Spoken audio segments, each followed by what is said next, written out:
What's going on, everybody? My name is Justis, and I'm with my guy. Yo, it's popping, it's Tyaire. How y'all doing? And you're watching the Silky Boys podcast, the Waviest podcast out right now for your sports news and what's going on in the culture. Tyaire, how you feeling this week, my boy? Feeling good right now. Had a good week, good uplifting week. Went to a couple protests. Ready to pod, bro. All right, so let's get into it. Speaking of protests, we're getting straight to the NFL. Players and coaches have come out and said, if we get a season, we will be kneeling during the national anthem. Adrian Peterson has come out and said this. Bill O'Brien, the head coach of the Texans, have come out and said, hey, I'm all for it. My only thing is this, NFL, y'all are really funny because where was this energy at back in 2016 when Cap was doing it, huh? My thing is this, bro. For all the players that were playing in 2016 that's still under contract this year and you did not kneel, don't kneel now. Don't kneel now just because it's cool. Don't kneel now just because everybody else is doing it. It's the trendy thing to do. No, if you weren't with us back then no. You're not with us now. Simple and plain. From the jump, it was never about the flag. It was always about racial inequality. That's the thing players were protesting. That's what Cap was protesting. That's the reason why he took a knee. Yet still people misconstrued it and still didn't understand it. All of a sudden now, it's clear now. We have full concept of what he was doing. Now we're going to need, it was simple. The mission was stated clearly back then. There was no need to clarify it even further 4 years later for players and coaches to start doing this. Honestly, NFL, y'all are really funny for that. I'm going to just say that right now. And I know you want to talk about the good boy Roger Goodell. Yeah, Roger, bro. Roger is full of shit, bro. The only reason that he responded to that NFL video with all the players was because he saw Patrick Mahomes was in the video. If Patrick Mahomes wasn't in that video, he would have released a little memo or something. The reason he made that video is because he saw his cash cow, the face of the league for the next 10 to 15 years, jump on that video. He's like, oh, I have to speak now. It's not just it's not Colin Kaepernick anymore. He's not the only one saying this. It's other players. It's my best player now. It's not like he still got Tom Brady in his pocket. Tom Brady, all the great white hope quarterbacks, they're on their last leg. The new era is a bunch of black quarterbacks. Deshaun Watson, Lamar Jackson, and Pat Mahomes. So, yes, Roger Goodell, you have to speak up. You have to speak up. So, I don't accept your apology. If you really are feeling bad, give Colin Kaepernick a job. Because right now it just looks like you were backed into a corner and you had to do it because you saw the future of your league speak up about this. And it's really full of shit. And speaking about Colin Kaepernick getting a job, I wanted to ask you this question. So Pete Carroll came out earlier this week and said that he regrets not signing Cap when he had the chance when they brought him for the workout. But he did say at least one team is interested in signing him. My question to you is this. If you're Cap, if you get offered a contract from a team, any team, are you taking it even now? I feel like Cap is legendary, bro. Like, I feel like the NFL is beneath him at this point, bro. I feel like he made his point. Like, he's on a whole nother level. He's on some different type. He's like on a revolutionary type of guy, bro. Like, he started a movement. So, like, I feel like he don't have to go back to the NFL. Like, his point was proven, bro. Like, he's on that level with, like, Ali, like, the activists that stood up and risked it all for what they believed in. So, like, I feel like he don't have to do it. It's beneath him at this point. Like, if I was him, I would really say, nah, screw y'all. I tried, y'all. I waited this long. Now I'm on some other stuff. I'm fighting for my people. Like, I'm not making y'all money so y'all can get views off of me. No. Yeah, that's exactly how I feel too. I feel like if Cap gets it, like, just don't. Like you said, it's beneath him at this point. Because at this point, him and his celebrity is not arguably on the same level as the NFL, because the NFL obviously is a conglomerate, but his celebrity has now improved because of what he is as an activist. For real, bro. Oh shit. Anyway, but moving on from the NFL, let's go and switch up to the NBA. NBA season. We're supposed to have summertime basketball. Spring training is supposed to start in about 2 weeks. But now we have Kyrie Irving, one of the most interesting minds that the league has come out and said, yo, let's not play this season because it's going to take away from everything that's going on right now. Your thoughts on this?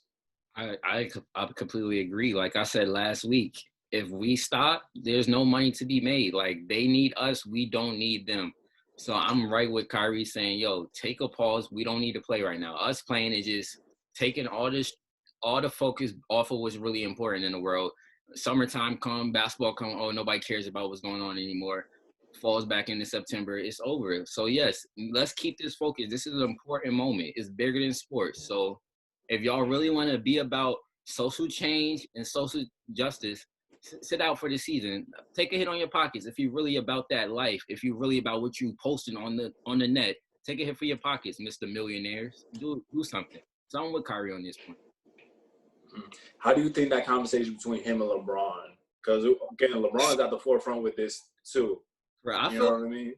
I feel like LeBron. I know, like, I saw like the memes talking about it. I feel like LeBron might be with it, bro. Like, I've been looking at LeBron, bro. I'm like, LeBron might be on the type of time when he'd be like, I'll stop it, bro. I'll stop it until we get it right. Because I hope, like, because he's just a different mind. He's the greatest. He's the most influential sports athlete of all time. So if LeBron stands behind Kyrie on this, that would be big. And I hope he does. I feel him like he won that ring, but I feel like it's going to click to him like it's bigger than this ring right now. And I think LeBron understands this moment. And honestly, for me, if the players do decide to ultimately not play the season, the NBA is still going to support them 100%. Adam Silver's going to be like, okay, we'll take this hit. That's fine. We're standing with our players. Because that's the type of dude Adam Silver is as commissioner of the NBA. And it's so funny how you just look at how Adam Silver has handled this versus Roger Goodell has handled this. And Adam Silver's been in the league for about 4 or 5 years now. Roger Goodell been running this thing for about about a decade now. Yeah. And just the two it's comedy to me.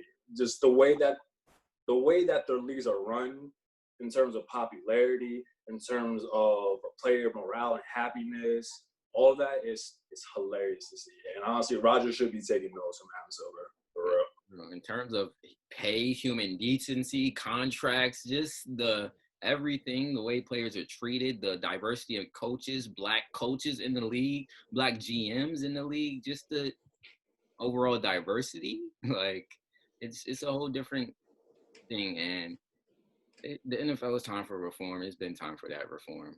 Hopefully it comes. Our society is going to change in the next 10 to 20 years, along with that, the NFL. So it's going to be, for me, I'm excited, bro, about what these next 20 years of what our world's going to look like. For real. Honestly.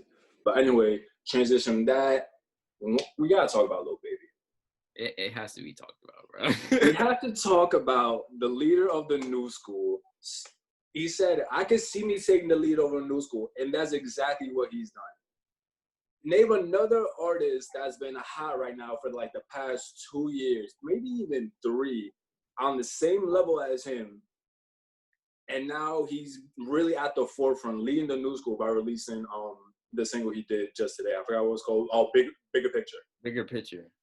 Just Bigger like Picture. Kyrie, seeing the bigger picture, like the mind it takes for you to say, yo, I'm not about to rap about the same stuff I rap about. I'm about to rap about some real stuff that really matters.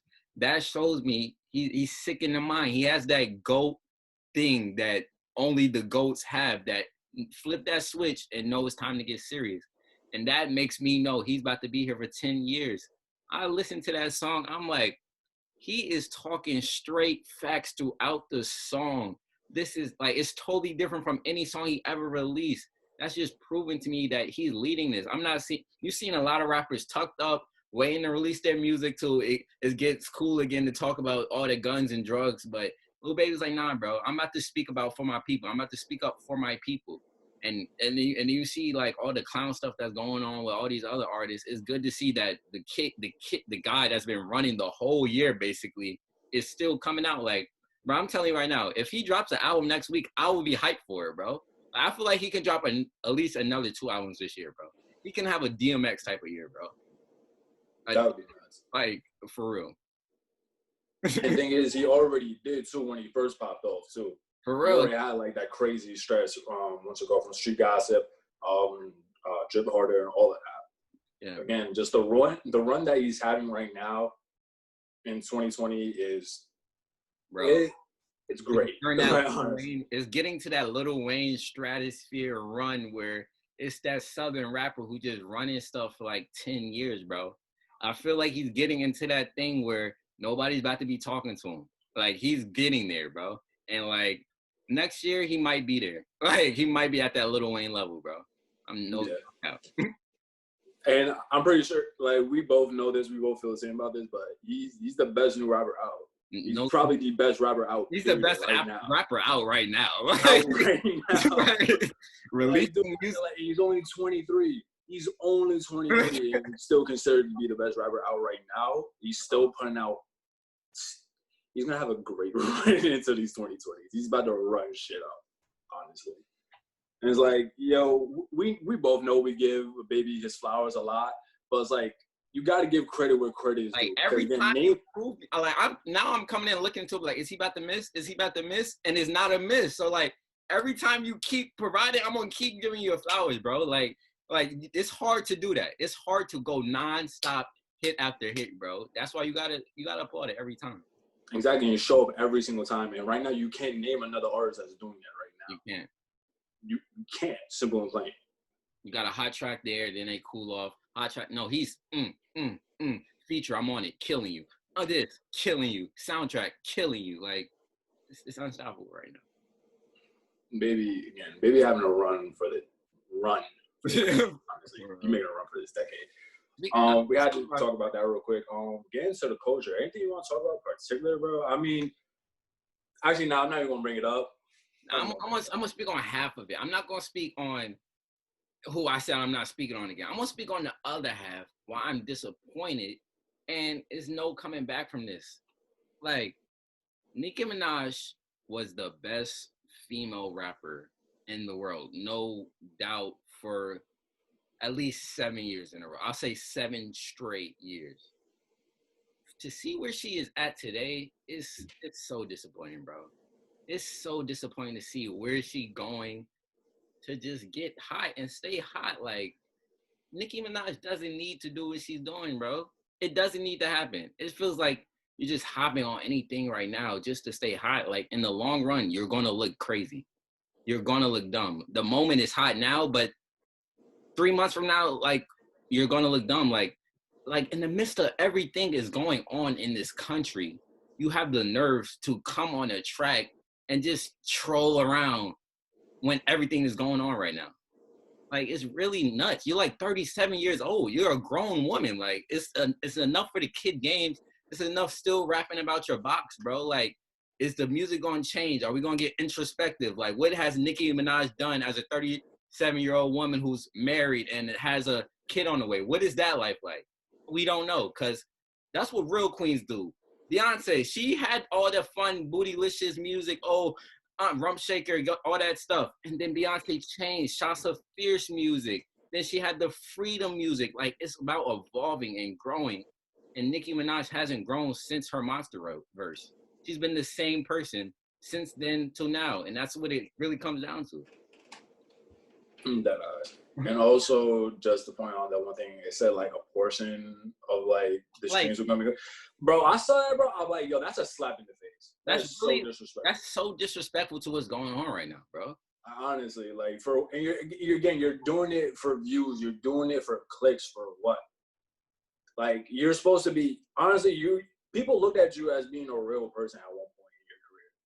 That, without a doubt, people did. But now, all of a sudden, you link up with this dude. You have that portion of these things are going to go help. Like, what are you doing with yourself? What are you doing with your career? Like you said, you got to think about the long run. Like, it doesn't make sense. And honestly, it's sad. Like, I haven't fucked with Nicki in a minute. Honestly, probably since maybe 2015. Bro, I feel like 2015, bro. I was like, nah, I can't rock with her no more, bro. And like, this further proves my point, because I'm just like, yo, what are you out here really doing? It's like your impact is so big. Your fan base is so big, so rabid. You can use that for so much good in these times. Like, fight for your people instead of just trolling and doing what's the hot thing, this hot clown ass dude who really is not going to be here next year. If we really want to be honest, because it's going to flame out eventually. So you and Akon, all this clownery we seeing, is going to flame out. Use your impact for something that's really about to help change. Like, we're in a culture-defining moment, a world-defining moment, and this is what you choose to do. It's sad. I don't know, bro. Yeah, just don't like it at all, bro. Right. I mean, anything else you want to talk about, bro? Off the top. I think that was it, bro. Was any new music that else dropped other than the New Baby? Oh, I know Pop Smoke new song dropped. Yeah, we're ready. I didn't give it a listen, bro. I mean, this is my thing, bro. What's up? Posthumous albums, bro. I'm not a fan of, bro. I'm not a fan, bro, because it just feels like it's incomplete, bro. Like I know going into it is incomplete, bro. Like I feel like music, it depends so much on the artist, bro. So even like if you have whatever he left there for y'all and y'all doing it with it, I feel like it still needs that artist's last listen before it goes out to make it feel like, yo, this is the song that they wanted me to hear. So now I just feel like I'm listening to unfinished projects. Even like when like X releases unreleased music, I really don't rock with. Mac Miller, I like Circles, but like it's kind of hard listening to it when they're not here. Like the only really posthumous album that really is like dope like that is Ready to Die, because like Biggie died just right before he was about to release it, so like he finished that album. But other than that, I'm not a fan of it. And it's also decide like, are they profiting off his name or are they trying to keep his name alive? Because I feel like, yo, his music already about to make y'all money. Like you really don't need to release music. But I get it, giving it one last touching piece, and 50's in on it. So like I'm gonna listen to it, but I'm usually not a fan on it. But the song was cool. It's like the Rowdy audio, so it's like the Jailhouse audio. But yeah, free Rowdy Phil Bobby, bro. The real guys coming home in December. The real Kings, bro. All this clown stuff gonna be away soon, bro. R.P. Pop. Facts. You just brought up a good point about Post Malone. I want to ask you this question: how do you feel about artists, teams, and labels that release multiple Post Malone's albums? That's what I'm saying. That's when it gets a little like, what are we doing now? Because I know these tracks are just something y'all just getting all type of stuff, and it's really not what they wanted. I'm not a fan of that. Like the one after they die, I'm cool with. If it's 2, 3, 4, then I'm like, y'all doing too much. Yeah, I felt the same way. Because X did that. Him and his team, they kind of did that to a degree. Even Lil Peep too, because they just released one of his EPs, and he's been passed now for about 2-3 years now. Yeah. It's like, why are you coming out with it now 3 years later? Even when like Puff did like that Biggie duet album that like was just a bunch of singers and old Biggie verse, I didn't rock with that. Like if it's like the last album that I know they were either working on during like right when they died or like months before that, then I'm cool with. But if it's just like little verses they laid and then y'all just looping it, because you can hear when it's not complete. Like the Pop Smoke song, it's looped a lot, so you know like he was probably gonna add another verse, another this, do something to it. But you you feel it when you know it's not finished, bro. It's just a feeling. Yeah, you're always gonna notice when you listen to an artist over and over again. You're gonna know those tendencies. Like, yo, this probably wasn't really what he wanted, or he didn't want to end it off like that. Right. Like you always tell on those projects. Yeah. Anything else, bro? I think that's it, bro. Calm. Anyway, thank you so much for watching Seven Boys Podcast. Make sure to like, subscribe, share. Don't take all that much. And we'll see you here next week, y'all. Yo, stay out there, stay protesting, keep staying safe, keep the fight going, bro. Yeah, y'all stay safe. That's right.